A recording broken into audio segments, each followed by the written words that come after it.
So, ayun na nga guys, in this video, tuturo ko naman sa inyo kung paano nga ba natin or paano nga ba tayo mag-recover ng Gmail account kahit hindi natin alam yung password, hindi natin alam yung recovery email, tsaka yung recovery mobile number.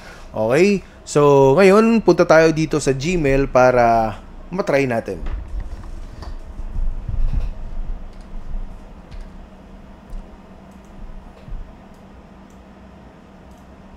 So, dito guys, pindutin lang natin tong sign in.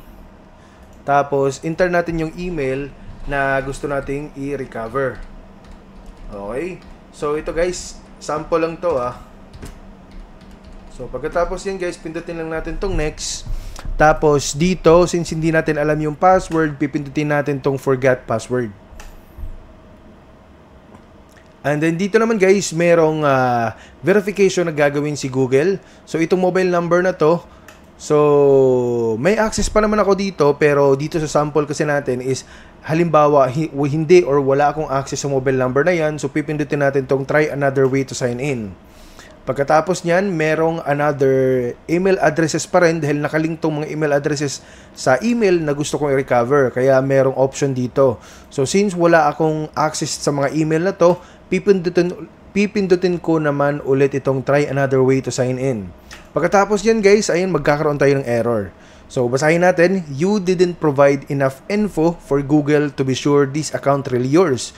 Google asked for this info to keep your account secure. Kasi ang purpose nito guys is kailangan i-verify ni Google na itong account ay sa atin nga ba. So sa example natin guys, bakit hindi na-verify ni Google na itong email address ay hindi sa akin?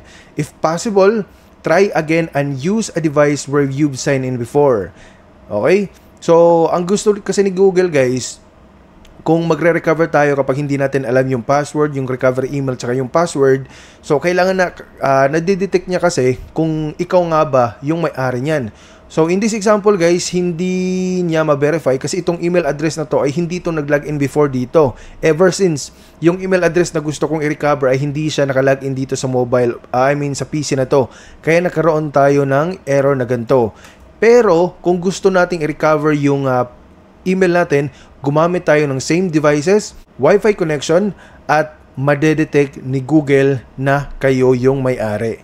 Okay? So ito guys, example lang to kasi nasira yung cellphone ko. So dito muna tayo sa PC. Pero I'm sure guys, kapag ginamit nyo yung PC or ginamit nyo yung mobile devices na nakalagin kayo before, hindi na ganitong error yung marireceive nyo. Okay? So mag-comment kayo dito sa comment section para masagot natin yan.